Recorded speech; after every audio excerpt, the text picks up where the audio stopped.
Good afternoon. As many of you know by now, my name is Caleb Cheney. I would like to take just a moment of your time to discuss why owning a gun and having guns in circulation amongst civilians in the United States is a good thing for all of us. That's the main thing I want to discuss, is why we need guns and the benefits that it provides to all of us. Before I get started, I wanted to read a quote by coversmart.com's article, The Pros and Cons of Gun Ownership. And I quote, "Criminals don't like finding themselves on the business end of a gun barrel any more than the rest of us do, which is why 74% of them actively try to avoid breaking into houses when the owners are home. In other words, just the fear of being shot is often enough to dissuade criminals from targeting certain houses." This is one of the strongest arguing points that I wanted to point out that I feel not many people notice when arguing about gun ownership in the United States and whether they are a good or bad thing, as the positive externalities provided by gun ownership to all of us from the people who do own guns. In my own personal experience, I have benefited from having grown up in a home where guns were around to have the ability to protect yourself in that situation. I'm very thankful that I've never had to use a gun, or there has never been a gun used in my house for the reason of self-defense, but I'm also thankful that we've had that option to defend ourselves and the ability to protect ourselves from someone who would want to do us harm.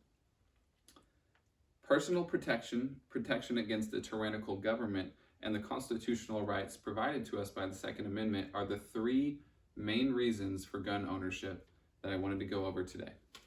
I'm going to start off by talking about personal protection.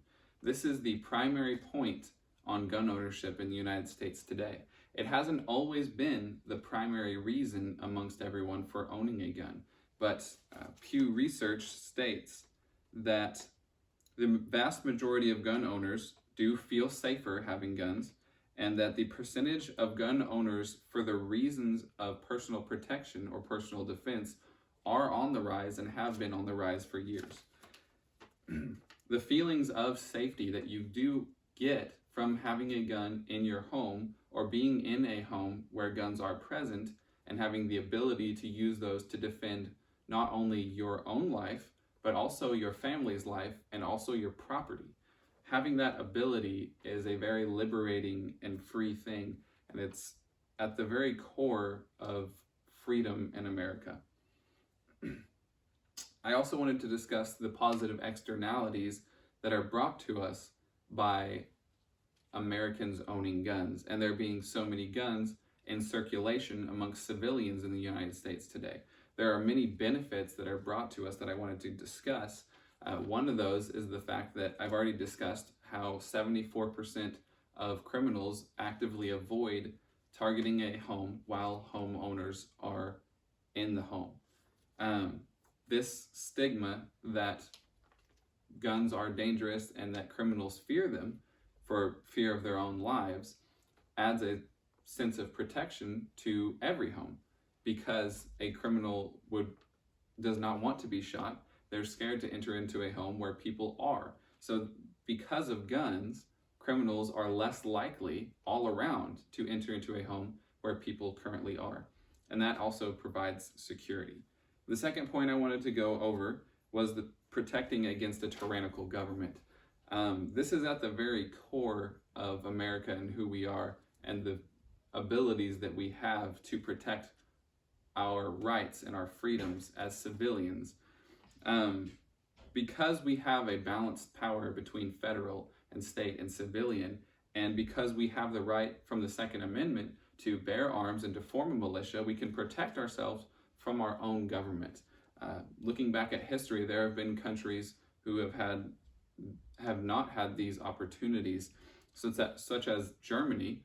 When Hitler went and took all of the guns away from all of the civilians, he was then able to overthrow it and create Nazi Germany.